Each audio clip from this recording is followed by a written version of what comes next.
lumière sera comme elle sera. Bonjour, c'est Grande Loutre, on va attaquer directement dans le vif du sujet. Donc fin août, avec ma copine, de son nom de scène Winnie le Jawa, je vous le mets là ou là, c'est Winnie. On a fait le GR20 parce qu'elle me l'a plus ou moins offert pour mon anniversaire. Voilà. Et du coup, petite revue de matériel classique. Ça fait longtemps que j'en ai pas fait parce que ça fait longtemps que j'étais pas parti aussi longtemps. On l'a fait en 12 jours. J'étais pas parti plus de 4 jours, je crois, depuis ma HRP en 2019. Si je dis pas de bêtises. Donc voilà, ça faisait un bout de temps que j'avais pas randonné aussi longtemps. Et en 3 ans, du coup, on oublie pas mal de choses et elles reviennent assez vite en mémoire. Au niveau du matériel, je parle, parce qu'après, au niveau physique, j'ai pas eu trop de soucis et marcher, ça, je sais faire. Comment faire? Je ne sais pas. On va faire comme ça vient.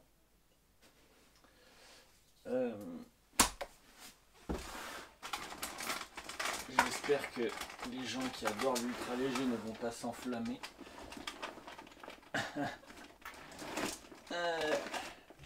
Alors cette année, moi en fait comme je marche toujours tout seul quasiment, je n'ai quasiment pas d'abri de place potable, disons comme ça comme ça, ou suffisamment léger ou même enfin bien quoi.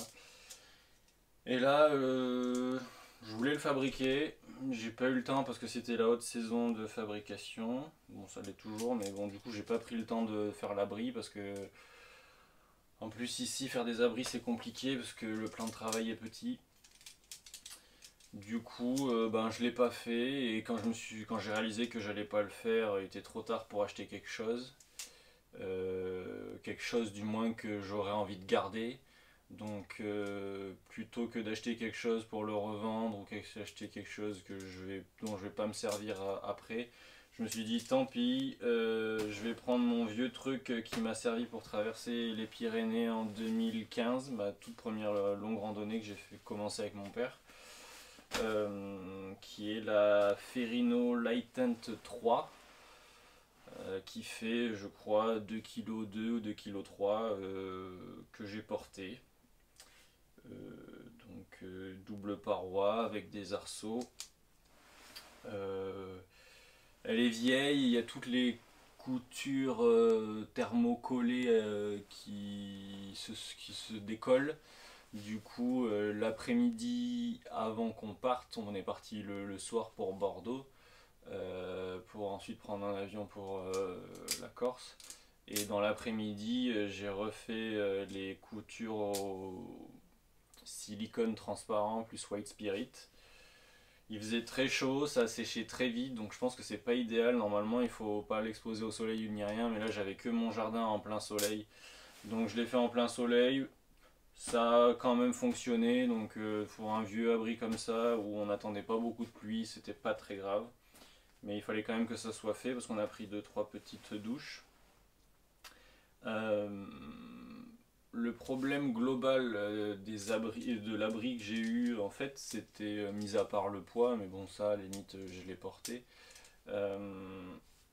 C'était surtout c'est une tente qui est très grande et sur le GR20, vu qu'on n'a pas le droit de camper ailleurs qu'au bord des refuges dans les zones qui sont dédiées parce que le parc naturel régional l'interdit.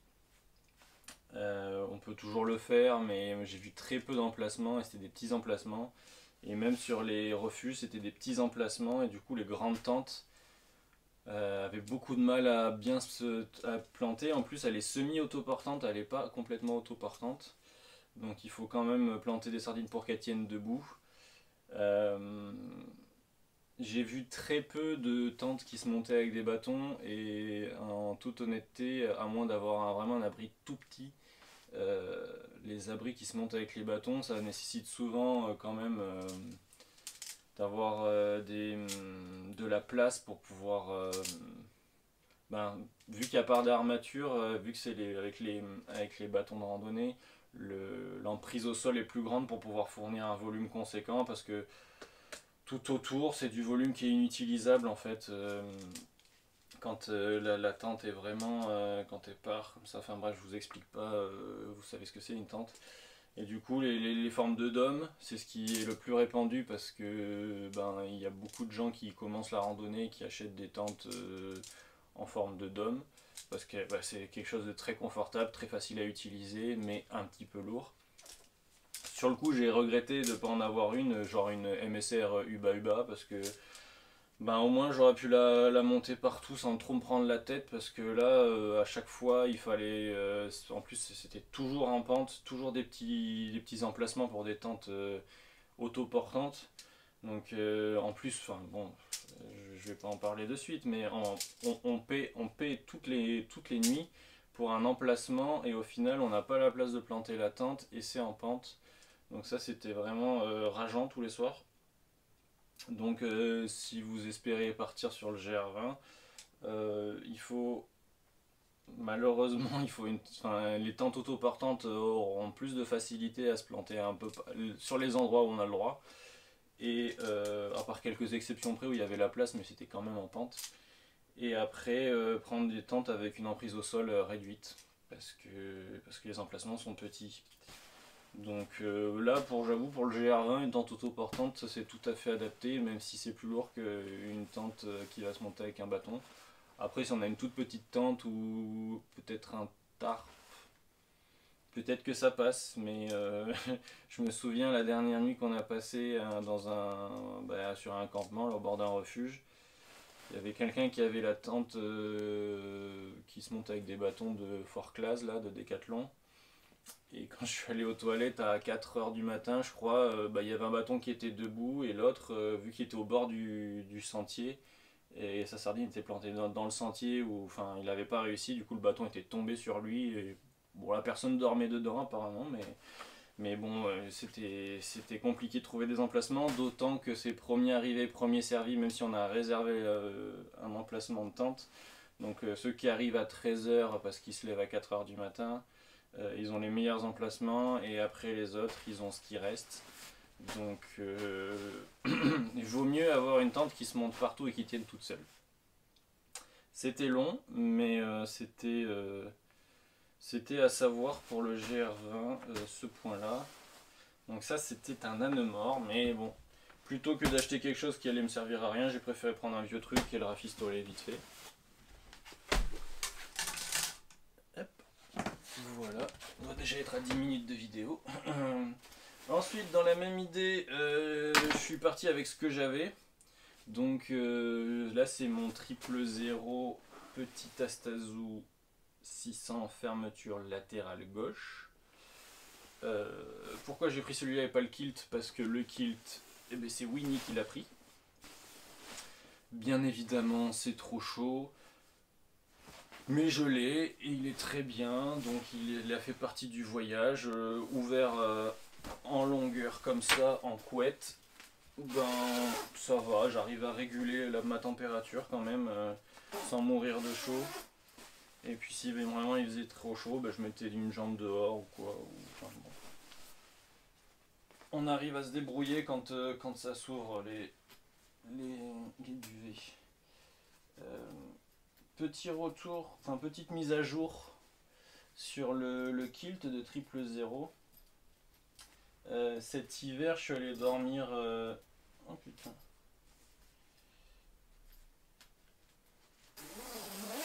Et content Gaëtan. Cet hiver, je suis allé dormir. C'était l'hiver. Je suis allé dormir en Corrèze dans les monnaies d'hier et donc il y avait des nuits où il faisait 0, -1. Et avec mon kilt, du coup je l'avais serré à fond pour pas qu'il y ait d'entrée d'air, etc. Je l'avais déjà fait surcharger de 100 grammes de duvet, mais j'ai eu froid, j'étais à la limite, je pense. alors que j'étais habillé avec une doudoune. Euh, le souci principal, c'est, je pense que le duvet est assez chaud, c'est que bah, mon matelas en hiver, le Z-Lite là que j'ai repris, il était très limite. Enfin, il est limite quoi, donc il aurait fait plus froid, j'aurais pas dormi. Là, j'ai réussi à dormir, mais donc du coup, maintenant, c'est plus un 330 que j'ai, c'est un 430 large, donc il est plus long.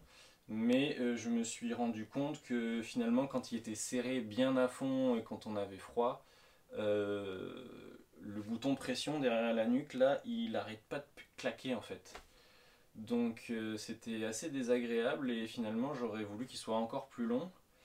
Et Charlotte m'a confirmé, Winnie m'a confirmé là pendant le GR20 que finalement la version longue pour elle qui fait 1,68 m c'était adapté parce que quand elle devait le fermer complètement, au final elle avait un petit peu de place pour bouger. Alors que si elle avait je pense une version M, ça serait peut-être un peu plus serré.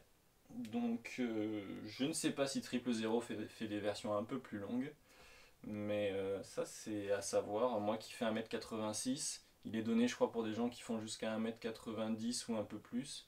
Mais quelqu'un qui fait 1,90 m serré à fond, je pense que le bouton là derrière il n'arrête pas de lâcher. Ou alors il y a une façon d'attacher que je ne connais pas et qui pourrait être mieux. Je vous tiendrai au courant un jour si je retrouve ces conditions-là pour réessayer. Ça, c'est rien, ça. C'est bien, on a fait deux trucs. Du coup, on va continuer dans le couchage. Donc, là, c'est le Z-Lite Sol. Il a 2, 4, 6, 8, 10 pans. Donc c'est la même taille que du coup le small, mais comme on trouve pas le small en France, j'ai pris un long et puis je lui ai enlevé des pans. Plutôt que 6, c'est pas plus mal. Ça pèse pas grand chose de plus. Et vu que maintenant j'attache mon matelas sous le sac, ça m'embête pas qu'il prenne trop de volume dans le sac. Ouais, on verra ça plus tard.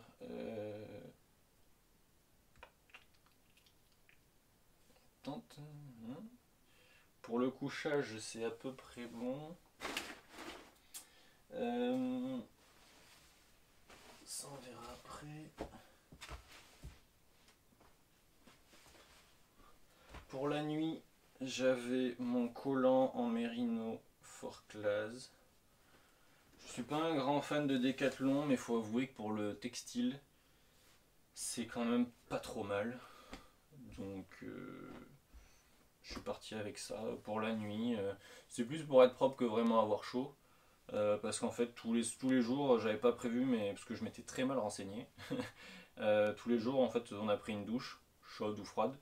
Mais du coup, c'était mieux de mettre quelque chose qui était toutes les nuits propre, plutôt que remettre le short sale de la journée. Donc j'avais un collant en laine.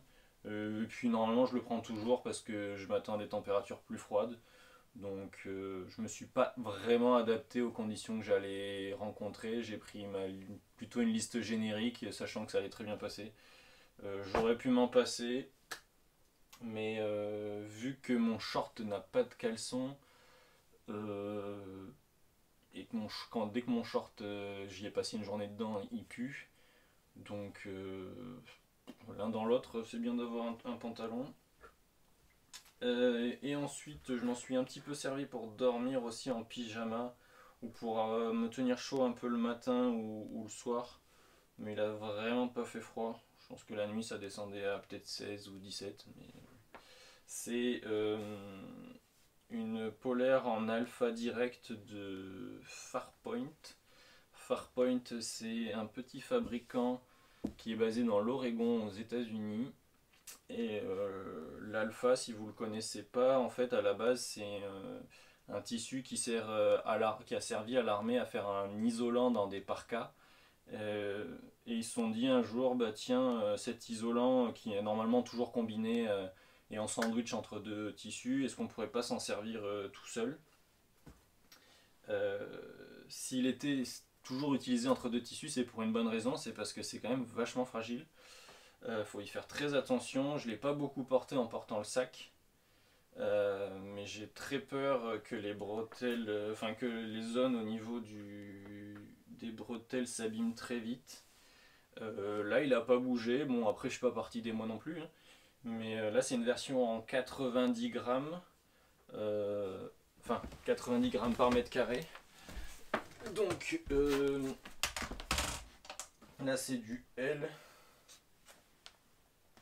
il fait 144 grammes. J'en ai une version aussi en 60 grammes de chez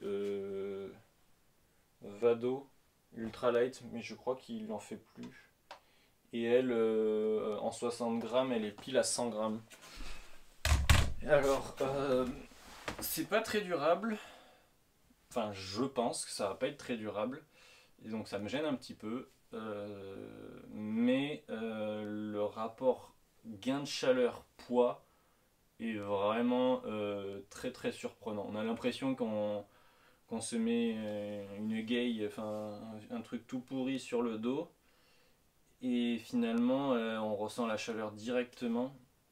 Et c'est très très agréable. Et si on le couple avec un coupe-vent, parce que dès qu'il y a du vent, par contre, vu que c'est des mailles qui sont très très ouvertes, et encore là c'est c'est des mailles très ouvertes.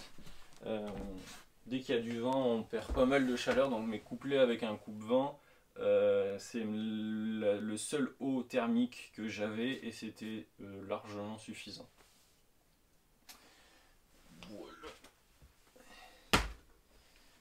Pour la nuit, j'avais aussi mes chaussettes en laine de yak de Mongolie. Bon, elles vieillissent pas, elles sont toujours très bien. Il n'y en avait pas besoin parce qu'il faisait chaud, mais voilà. J'ai pris un équipement générique pour partir, donc ça j'aurais pu m'en passer très facilement. Tant qu'on est dans les vêtements, ouais, bah, je vais faire tous les vêtements, hein. J'avais deux paires de chaussettes, donc les X-Sox Run Performance, une assez courte, on voit la trace du bronzage, une assez courte qui s'arrête ici et une un peu plus haute. Finalement la sensation, je préfère quand elles sont un peu plus hautes, pas mi-mollet mais un peu plus hautes quand même. C'est un peu plus agréable, j'ai l'impression que ça me met moins de tension sur les tendons devant. Je les aime bien les X-Sox, elles sont super. Ce qui est le mieux quand même, c'est de les laver ou les rincer abondamment tous les jours pour pas qu'elles puent trop. Parce que sinon au bout de 2 jours elles puent vraiment très fort. Mais si on arrive à les laver tous les jours, ça va. Et je me suis rendu compte que j'avais oublié que les chaussettes en mérino c'est quand même pas mal parce que Charlotte en avait, donc Winnie en avait, je sais plus la marque, mais elle est disponible chez Mercantile Ultralight. C'est une marque japonaise, je crois, née à Gênes, je crois. Et elle puait pas du tout. Donc, bon, elle les lavait quand même un petit peu régulièrement, mais elle a essayé de les mettre pendant 2 ou 3 jours d'affilée et ça sentait rien, alors que la mienne, au bout de 2 jours, c'était l'enfer. Donc j'en avais une sur moi et une de rechange qui séchait régulièrement sur le sac. Après j'avais ma micro serviette qui m'a suffi à me sécher pour la douche tous les jours. La condensation on n'en a quasiment pas eu. Parce qu'on était dans des endroits très exposés où il y avait toujours un petit peu de courant d'air. Après quand il a plu... Ah si, il a plu 2 ou 3 soirs. Et notamment au col d'Yverdé, le col vert là. Et là c'était très humide dans une forêt de hêtres et effectivement la tente était mouillée, mais je n'ai même pas essayé d'enlever la condensation. J'ai étendu la tente dans la journée et elle a séché. Et en attendant elle était à cheval sur le sac. Mais du coup cette taille là franchement ça me suffit. Une fois qu'elle est détrempée, je la tords et puis je recontinue à m'essuyer. Et puis ça va très bien. Ouais, donc le short, le short que j'avais, donc c'est un short fendu de course. C'est un Keep Run. Et j'adore en fait, enfin j'avais jamais essayé avant, j'ai essayé au printemps là les shorts fendus. On a l'impression d'être tout nu, on est à moitié caché quand même, mais on a l'impression d'être tout nu. Là il y a un slip intégré. Qu'est-ce que c'est agréable. Bon, les premières fois que je l'ai mis et que je l'ai randonné, je me suis pris des petits coups de soleil sur les jambes parce que j'avais pas l'habitude et qui remontent vraiment haut. Mais sinon c'est trop agréable. Le seul souci que je dirais, c'est que vu que c'est du synthétique, ça pue extrêmement vite. Et peut-être qu'à l'avenir, je découperai le slip intégré, même s'il est très confortable, et je prendrai du coup un caleçon en mérino pour éviter les odeurs et pour pouvoir le laver et quand même avoir quelque chose à me mettre. Ça sera peut-être la combinaison idéale. Après, le caleçon, vu comment il est long, il est peut-être aussi long que le short, donc ça fera peut-être en même temps un semblant de cuissard. Ouais, franchement, il est aussi long. Mais bon, à voir. Le problème, c'est l'odeur, mais sinon, c'est un confort. J'ai pas envie de retourner à quelque chose d'autre, quoi. Et au niveau de la veste, alors j'aurais voulu partir avec le Menswear Hoodie de Icebreaker. Le problème, c'est que je suis parti en rando pendant 4 jours avec ma mère dans les Pyrénées. Et l'épaule est vraiment. C'est du filet à papillon maintenant. Et je me suis pris un énorme coup de soleil juste à côté de la bretelle. Donc, ben, il fait plus son office, c'est-à-dire de me protéger du soleil.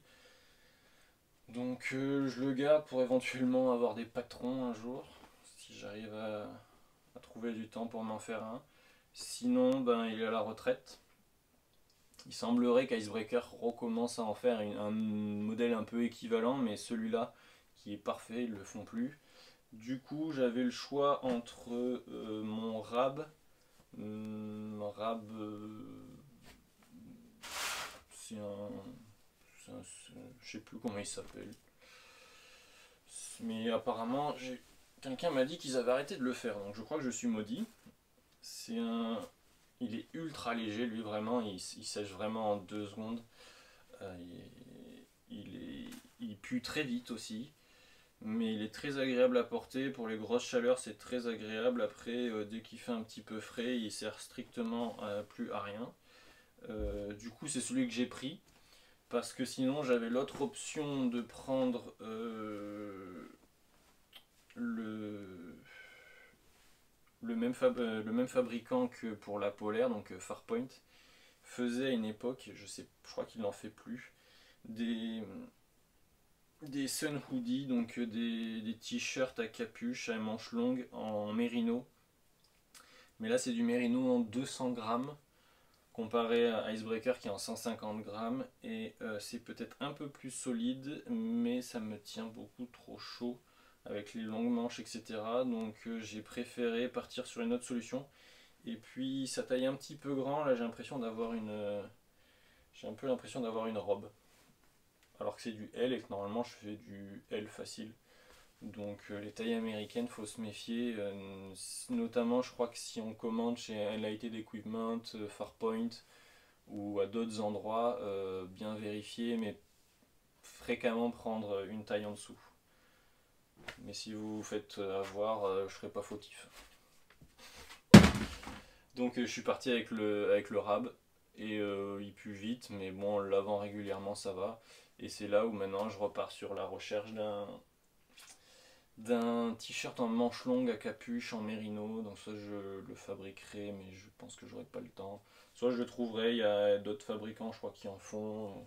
Enfin, je trouverai, mais il faut que je le retrouve, faut que j'en retrouve un parce que c'est trop bien de pouvoir avoir les bras protégés, la nuque aussi, et pouvoir mettre une capuche qui coupe le vent quand il fait un petit peu frais et qui coupe le soleil surtout pour pas brûler des oreilles, etc. C'est vraiment trop agréable.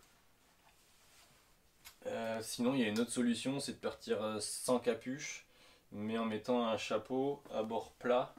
Moi, je suis parti avec une casquette à l'effigie de la boutique de Wesley qui est Mercantile Ultralight. Bon, c'est une casquette sans nom, et il a cousu le logo dessus. Mais elle m'a bien protégé, elle est bien respirante, donc c'est tout ce que je lui demandais. Avec la capuche ça va, mais sans capuche je devrais prendre un chapeau. Donc si je trouve que des choses avec des sans capuche, mais manches longues, je prendrai peut-être un chapeau une prochaine fois. Et ma Patagonia Duckbill Cap, la casquette est vraiment, enfin la visière est vraiment trop petite pour vraiment protéger du soleil. C'est bien parce que c'est léger, c'est respirant, etc. Mais ça protège vraiment pas du soleil et avec les canicules qu'on a, le soleil, je commence à plus trop l'apprécier. J'ai envie de m'en protéger vraiment efficacement. Donc j'ai updaté, j'ai mis à jour la casquette. Au niveau du sac, vu que je savais que j'allais avoir la grosse tente, on a pris 6 jours de nourriture au premier ravitaillement pour pas acheter de nourriture dans les refuges. Puis j'avais prévu que j'allais peut-être porter un petit peu du matériel de Charlotte. Du coup, je suis parti sur un sac avec armature, donc d'atelier longue distance. J'allais pas partir avec un sac de quelqu'un d'autre que moi. Quoi dire, du coup, moi j'avais choisi de mettre deux petits élastiques sur le fond pour pouvoir accrocher mon matelas. Poche devant, lycra pour pouvoir mettre tout ce que je veux et même bien plus encore. J'avais le footprint, papier toilette, sardine, la polaire, le coupe-vent veste de pluie et je sais plus ce que j'avais d'autre dedans, mais c'est déjà pas mal dans cette poche là. Et sur les côtés, j'avais d'un côté les arceaux et de l'autre j'avais soit les bâtons, soit les bouteilles d'eau pour les réserves si le litre suffisait pas. Et j'ai pris beaucoup d'eau parce que je vous expliquerai plus tard. Donc là il y a l'armature, il bouge pas, ben j'en suis très content. Je vais pas le dire autre chose, c'est moi qui l'ai fabriqué. Non, j'en suis très content. Le seul hic, c'est qu'en repartant pour faire mon sac rapidement, je voulais tout mettre à l'intérieur, dont les arceaux de tente, et j'ai trop forcé sur les arceaux de tente et j'ai troué le sac parce que j'ai vraiment forcé comme un bonnet, on n'avait pas le temps, fallait aller vite. Et là c'est du VX07, donc c'est un tissu que j'ai un petit peu et qui est bien pour les accessoires, mais là je vois, enfin ça serait peut-être arrivé avec d'autres tissus, mais là l'arceau il est passé à travers. Donc ça m'encourage à me dire que les tissus vraiment un peu trop légers comme ça, je sais pas si j'ai vraiment envie de m'en servir. Et puis, enfin, faut pas faire de bêtises avec parce que sinon, bah, là, voyez, là si je l'avais acheté le sac, bah, je serais bien dans la merde parce que je sais même pas comment le réparer en fait. Enfin, c'est sous la poche comme ça, faut des machines hyper précises pour pouvoir atteindre jusque là. Donc là, à la main, on pourrait réparer à la main quoi. Tant pis, je vais devoir me faire un nouveau sac. Là c'est un 35 litres, donc ça paraît peut-être grand, mais c'est un 35 litres avec un dos de 50 cm. Le gilet c'est du L et la ceinture c'est du S, parce que j'ai des très petites hanches. Mais comme pas mal de mecs, je me suis rendu compte. Voilà, donc et j'avais dessus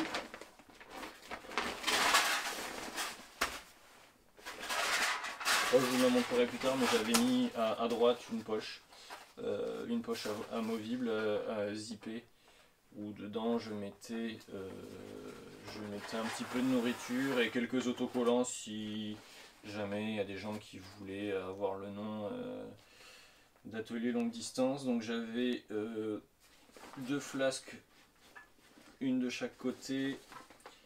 Téléphone à droite avec parfois d'autres trucs, et à gauche ben, du coup je m'en servais de poubelle ou alors je mettais mes lunettes de soleil, Il y avait aussi parfois des petites barres, des snacks. Voilà, j'ai fait le tour à peu près. La sangle en Y sur le dessus, c'était pas mal pour bien compresser le sac. Voilà, et puis des compressions en Z sur le côté. Du coup, c'était pas mal parce que vu que j'avais les arceaux à maintenir, ça permettait de bien les tenir. Et vu que j'ai pas d'élastique en zigzag sur le devant, parce que je suis pas hyper fan personnellement, du coup, ça me permettait de faire sécher les chaussettes. Et le grid stop, c'est ce que je préfère maintenant, je crois, sur les poches latérales. Du moins quand on n'est pas en mode course. Il n'y a pas de raison de ne pas partir sur un grid stop parce que c'est le plus solide, c'est léger. Là maintenant, la partie du dessus, elle est réglable en tension. Donc le grid stop, vraiment, c'est ce que je préfère pour les poches de côté. À part si on a besoin que vraiment les choses soient tenues, et dans ce cas-là, on part sur du Dyneema Stretch. Si on continue dans le textile, ma veste de pluie coupe-vent Agloff Lim 3, toujours parfaite. Ça c'est ma deuxième, parce que celle qui m'a fait mon tour du monde, etc., je l'ai trouée l'hiver dernier ou l'automne dernier. Je suis passé dans des ronces avec. Et il y a un trou là dessus, et vu qu'elle commençait à être un peu fatiguée, je me la suis fait offrir à mon anniversaire il y a 2 ans, je crois. Ah non, c'était il y a 2 ans déjà. Et du coup, voilà, l'autre peut encore fonctionner vu que j'ai mis du duct tape. Mais si je pars longtemps, je préfère prendre celle-là. Mais toujours nickel, et je crois que maintenant elle est à 200 grammes et plus à 210 grammes la nouvelle version. Donc je ne peux que la recommander une fois de plus. Ça bouge pas.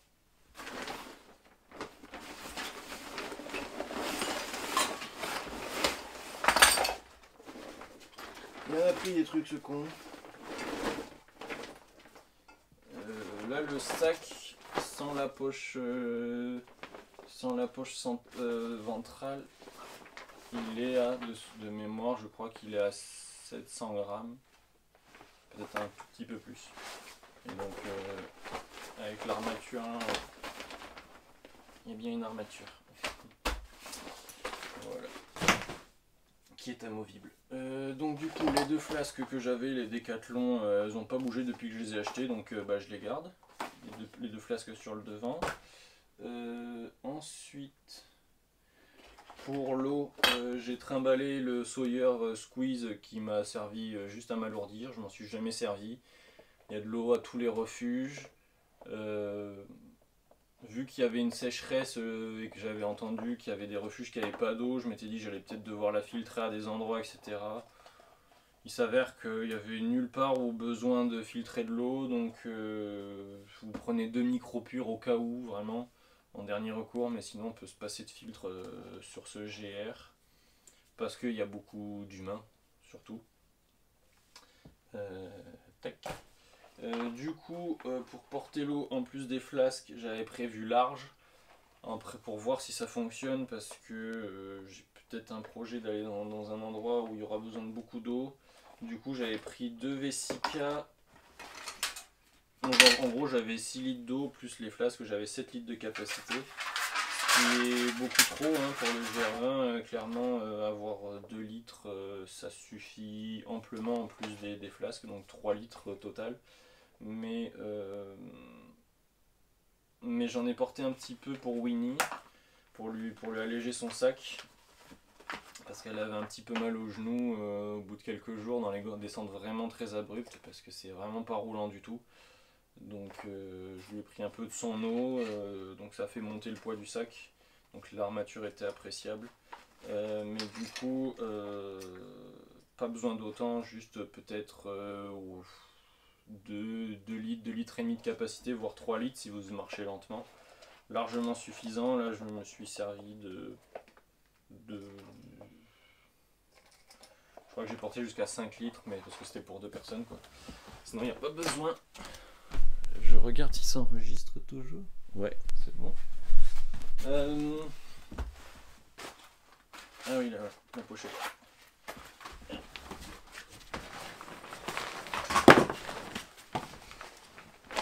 La pochette ceinture.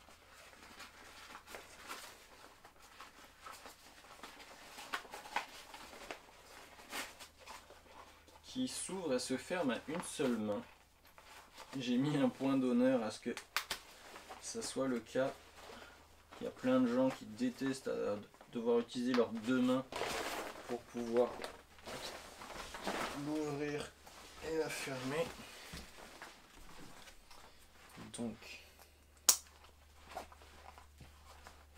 que je vous montre.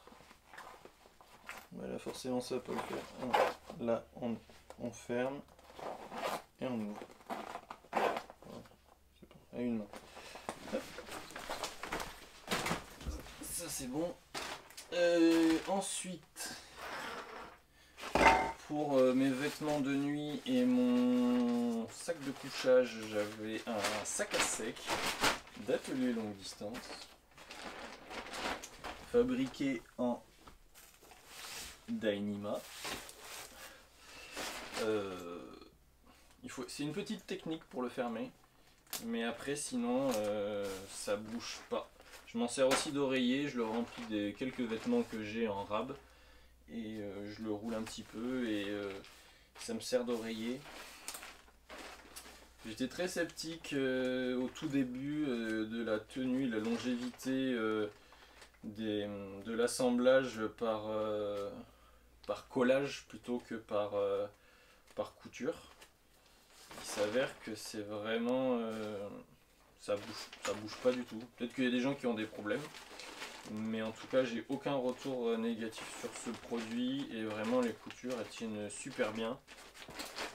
Donc là, j'avoue que le fait qu'il n'y ait que le Dyneema où on puisse vraiment coller des deux côtés, ça en fait vraiment là un avantage conséquent en plus du poids et du fait que ça soit hydrophobique. Donc là, j'avoue, pour les sacs à sec, le Dyneema, il n'y a pas trop d'autres solutions vraiment très intéressantes, je trouve. Après, si on a des très grosses capacités pour thermocoller, etc., on peut partir sur d'autres choses. Mais avec mes petits moyens, le Dyneema, c'est le mieux et puis c'est le plus léger. Pour le sac à bouffe, mon tout premier prototype de sac à bouffe, pas de souci. C'est un sac à bouffe, vous voyez, il a le fond plat, un bouton de pression, on le roule et on le clipse. Je vais rajouter un mousqueton que j'ai oublié d'enlever avant de partir parce que je m'étais amusé pour voir à le pendre à des arbres. Il n'a pas bougé. Maintenant je ne l'ai fait plus en Dyneema, je l'ai fait en DTRS. C'est un petit peu plus lourd mais c'est tout aussi adapté et c'est un peu plus budget friendly. Ça. Donc on a pris au niveau de la bouffe, on a pris 6 jours d'autonomie pour le nord, parce on a commencé à Calenzana. Finalement le nord on l'a fait en 7 jours, donc on a acheté un petit peu de nourriture sur les derniers jours pour complémenter. Voilà, ça allait. Et après dans le sud on a fait les courses à Vidzavon. Et après le sud on l'a fait en 5 jours et on avait pris 5 jours de nourriture. Même, on avait pris 6 et on l'a fait en 5. Du coup ça rentrait dedans sans problème. Moi je conseille pas d'acheter dans les refuges parce qu'ils profitent du fait qu'on soit sur l'autoroute et qu'on ne puisse pas aller ailleurs pour faire des prix qui sont indécents. Donc voilà, j'en parlerai plus tard dans le retour d'expérience du GR20. Ensuite en sac de rangement, un fourre-tout en Dyneema d'atelier longue distance toujours, où je mettais le kit de réparation, les sardines. Alors les sardines, j'ai pas pris celles qui étaient fournies avec l'abri, j'ai pris des Easton Nano. Alors celles-là, pour les acheter, il faut les commander sur Quest Outfitter aux États-Unis. Donc moi j'en avais profité de commander des tissus pour commander des sardines en même temps. Mais sinon c'est assez difficile à trouver en Europe. Il n'y a que Tarp Tent qui les fournit avec ses abris. Sinon il n'y a personne d'autre je crois qui les fournit, donc il faut les acheter il me semble sur ce site là. Sinon il n'y a pas trop d'autres moyens. J'étais parti avec The Deuce of Space, pelle à caca, qui a rigolé avec le filtre, parce qu'il y a des toilettes secs dans tous les refuges. Et puis dans le caillou de Corse, faire des trous, je vous le laisse faire. Dedans il y avait aussi un ziploc avec le papier toilette. Un rouleau par personne pour 12 jours à peu près. Je crois que c'était à peu près ça. Je sais pas si je mettais autre chose dedans. Ah si. Là-dedans j'avais aussi mis, mais finalement après je l'ai changé de place parce que les sardines étaient sales. Un culot clean dont je me suis pas servi, lui aussi il a rigolé avec la pelle et le filtre pour se laver les fesses vu qu'on prenait deux douches tous les jours.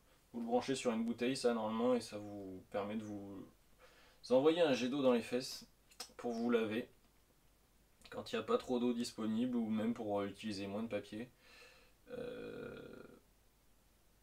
Bon, il est là mais il n'a pas servi donc ça aurait pu être du poids économisé. Lunettes de soleil, ça m'a servi donc on va pas se plaindre. Qu'est-ce qu'il y avait là-dedans? Écouteurs, j'ai un petit peu écouté de musique, mais vu qu'on était en couple, j'ai passé pas mal de temps à discuter plutôt qu'écouter de la musique pendant des heures et m'isoler. Chargeur de téléphone, j'avais pris, tu vois, j'avais pris la prise murale en plus d'une prise double pour pouvoir brancher la lampe frontale qui est la Petzl Bindi, dont je suis très content, qui m'a servi pas mal le soir parce que finalement fin août il fait nuit à 20h en Corse, 20h30. Et du coup ça servait bien, surtout la lumière rouge pour aller avec aux toilettes et réveiller personne. Donc ça c'était bien, mais j'ai pas eu besoin de la recharger en 2 semaines, il n'y avait pas besoin et on s'en servait pas tant que ça. Il manque quelques câbles de chargement. Je suis parti avec ma vieille batterie Decathlon Geonote, je crois que c'est une 10 000 mAh, que j'ai rechargé quasiment à fond à Vizavone. Donc elle a suffi largement pour presque 7 jours et 5 jours, elle a largement suffi. J'ai pas pris ma Anker de 20 000 parce que déjà elle ne tient plus la charge. Je suis assez dégoûté. Et puis elle est vraiment plus lourde et il n'y avait pas besoin. Donc je suis parti avec ça. Vieille batterie, mais Decathlon, mais elle fonctionne toujours super bien. Elle tient toujours bien la charge. Donc je vais pas m'en plaindre et je vais continuer à m'en servir. J'avais pris du coup une prise murale Anker à double prise, dont je me suis servi, mais bon, qu'une fois quoi. Du gel hydroalcoolique qui était donc avec le papier toilette. 3 pansements et 2 lingettes désinfectantes. Vraiment pour de la bobologie. Hein. Vu le monde qu'il y a sur le sentier, si j'avais vraiment un problème, il y avait de quoi se faire aider. Puis bon, il y a du réseau quand même à droite à gauche. Un ziploc avec un savon, vu qu'on faisait la lessive quasiment tous les jours et qu'on se lavait tous les jours, on a mangé un savon à 2 en 12 jours. Dr Bronner, un petit tube qui nous a suffi à tous les deux pour les 12 jours, enfin 15 jours au total. Là il arrive bien à la fin, mais du coup pour vous faire un ordre d'idée, du coup pour un mois un petit tube comme ça suffit pour une personne. Voilà. Un joint de rechange pour le filtre qui aura bien rigolé aussi. On a trouvé une corde à un moment, et puis finalement on l'a gardé, on étendait le linge, etc. Le soir, vu que vu qu'on faisait la lessive tout le temps.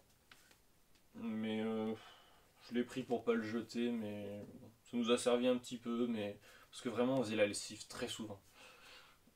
C'est pas habituel pour moi. J'avais un Serflex, c'était pour remballer le sac dans des gros sacs de course au retour. Finalement, je l'ai mis dans un sac poubelle. Ensuite, The Stick Peak, une petite marque américaine qui fait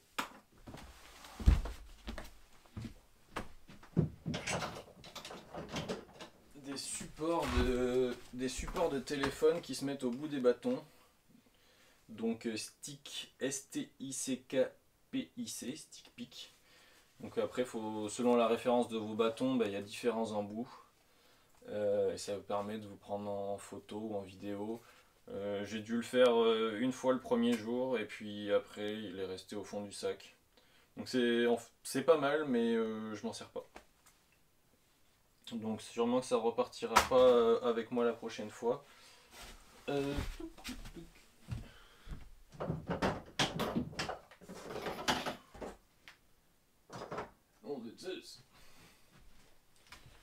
Alors, j'avais une nouvelle paire de Tri-Ergo Cork que finalement j'ai passé à Winnie. Elle en est très, très contente et maintenant elle est très contente des bâtons alors qu'avant elle était un petit peu sceptique parce que le sentier est très abrupt et ça aidait pas mal à se retenir et à soulager les articulations. Donc elle les a adoptés. Du coup, moi j'avais pris une vieille paire dépareillé de un Tri-Ergo Cork pareil de Black Diamond et un autre bâton avec un manche en plastique plutôt qu'en liège. Je préfère le liège, mais lui je l'avais acheté, il était moins cher à l'époque. Toujours satisfait de Black Diamond. Si. Et en plus je me suis rendu compte que les morceaux étaient remplaçables. Du coup il y a un bâton que j'avais pété sur la HRP, enfin la dernière section, je l'ai racheté, je l'ai changé. Et du coup ça m'a permis d'éviter de racheter une paire de bâtons à 80, 90 ou même 100 euros selon les endroits. Donc voilà, j'ai acheté juste cette partie parce que c'était celle qui posait problème. Et maintenant c'est comme si j'avais une paire de bâtons neufs. Voilà pour le bâton. Donc j'avais la brosse à dents avec une petite tête pour la protéger et je l'ai raccourcie un petit peu parce qu'elle était vraiment longue et qu'il n'y a pas besoin, mais je n'ai pas non plus coupé trop court. Puis c'est plus pratique à ranger. Ma cuillère en titane S-Bit que j'avais acheté en Allemagne et je sais, j'ai pas la référence, mais bon, une cuillère en titane c'est très bien, avec le manche long je préfère. Je crois que je connais plus la référence, mais il y en a chez Mercantile Ultralight aussi. Fait de la pub aux copains. Un petit ziploc, je sais plus ce que je mettais dedans, mais c'est bien d'avoir des petits ziplocs en rab, au moins un ou deux, pour la bouffe ou quoi. Dans les refuges, ils vendent du saucisson et du fromage, mais ils ne donnent pas de film plastique avec. Donc si vous voulez en acheter, il faut des ziplocs. Sinon, le mieux c'est de rien leur acheter parce que la plupart c'est des têtes de nœuds. J'ai pris dans une petite boîte des bouchons d'oreille en silicone qui sont reliés par une ficelle. Quand il y a du monde qui se lève à 4h du matin et qui met 1h30 à ranger ses affaires, quand il y a du vent, quand il y a de la pluie sur un abri en DCF, en Dyneema, mais bon c'est pas le cas, mais enfin, ou alors quand il y a un ronfleur qui est juste à côté parce que tout le monde dort les uns sur les autres, c'est essentiel. C'est pas très agréable au début, mais on s'y fait vite et après on n'y pense plus et on peut dormir. Un bout de duct tape, mais j'en avais déjà sur les bâtons. On avait pris des masques, mais ils se sont promenés, c'est pareil. Tout ça, je l'avais mis dans un fourre-tout en grid stop. Les coutures sont même pas étanchéifiées, mais bon, un tissu étanche dans un sac avec un tissu étanche, pour aller mouiller l'intérieur, il faut quand même y aller. Après, ce qui craint vraiment quand même, c'est dans des ziplocs au cas où, mais bon, tout est quand même sec. Pour cuisiner, j'avais pris quelque chose. On n'a pas mangé froid, on a mangé chaud tous les soirs.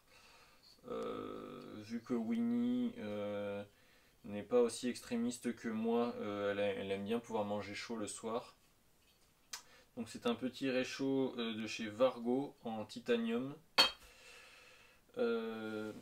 Donc de ce côté-là, on peut mettre de l'alcool à brûler que je mets dans cette bouteille Vargo qui est faite exprès, avec le clapet là qui peut pas s'ouvrir.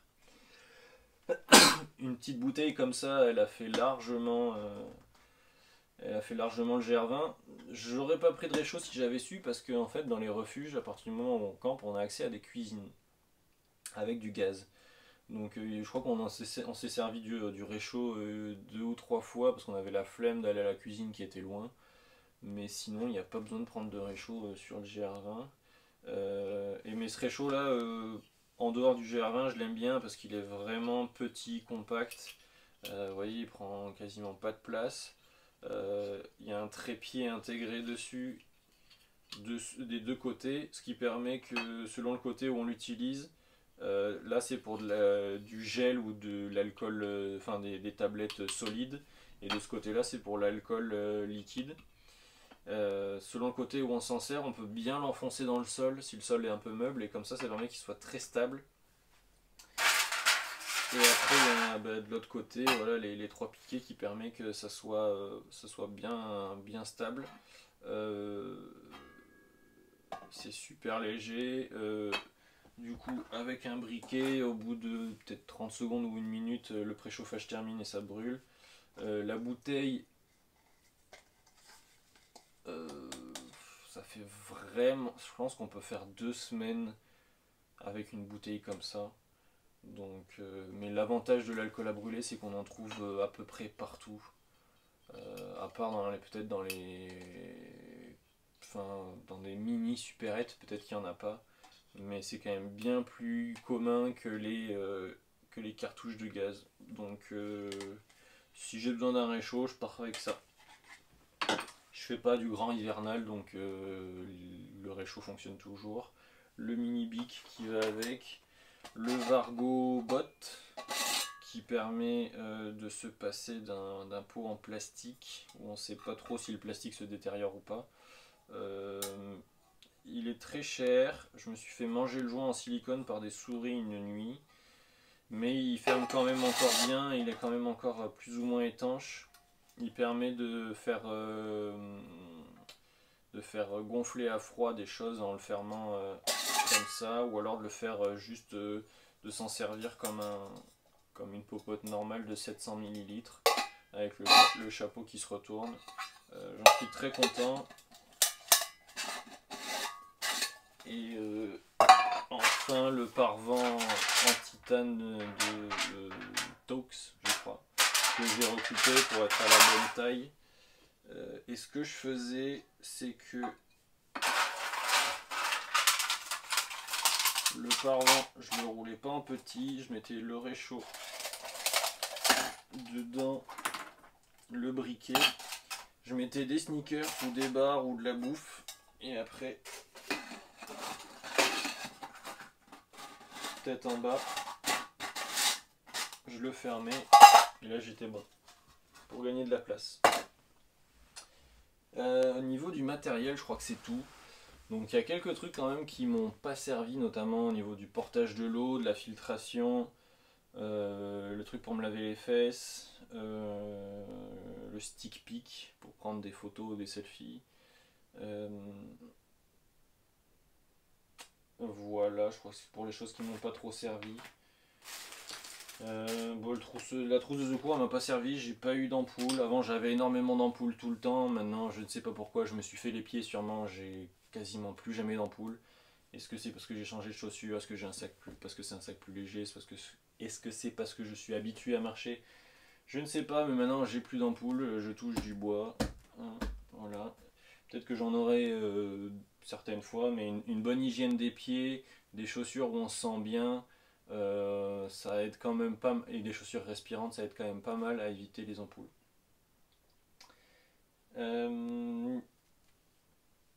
Voilà, je connais pas le poids. Ce que je sais, c'est que avec, avec les bâtons de Winnie en plus, les gros sacs par-dessus, etc., quand j'ai pris le vol, je crois que je devais être à 6,5 kg. Donc, ouais, ou 6 ou 7 kilos, je sais plus. Enfin, faut enlever 1 kg de bâton. Donc ça reste à peu près raisonnable. Je pense que j'étais aux alentours de, pour pas dire de bêtises, peut-être 6 kilos de matériel par là. On n'allait pas très vite, donc de toute façon c'était pas la course. Le sac est resté confortable, même quand je suis monté au début, j'avais 6 jours de nourriture, 5 litres d'eau, donc ça fait déjà 10 kilos à peu près, plus 6 kilos de matériel, je suis monté à 16 kilos et c'est resté confortable, donc il n'y a pas de problème. Encore que il est une version assez minimaliste, il n'y a pas la ceinture ventrale en X, il n'y a pas l'armature et les rappels de l'armature plus haute pour pouvoir avoir des rappels de charge. Euh, il est quand même sur une version assez simple et il est resté très confortable, donc là il n'y a pas de souci. Et, euh, et moi, perdre du poids dans le matériel, c'est principalement en fait pour aller plus vite. Là, j'avais pas besoin d'aller plus vite, donc j'ai fait avec ce que j'avais, et donc c'était déjà largement suffisant pour 2 semaines comme ça. Après, si c'est le projet de votre vie de faire le GR1 et que vous avez envie et les moyens de vous équiper, vous pouvez. Euh, J'estime que pour un truc de 180 km, il n'y a peut-être pas besoin de se prendre trop la tête et d'acheter des choses dans tous les sens. Si on part sur plusieurs centaines de kilomètres, plusieurs semaines, plusieurs mois, là je pense que ça vaut peut-être le coup. Mais sinon, bon, c'est déjà hyper spécifique ce que j'ai, mais avec une énorme tente, un duvet qui est surdimensionné, même s'il est très bien, j'ai réussi à avoir que 6 kilos de matériel. Par contre, j'ai pas de rechange, j'ai pas de caleçon, j'ai pas de doudoune ou de veste un peu plus chaude. Mais bon, c'était quand même adapté. Voilà pour le matériel.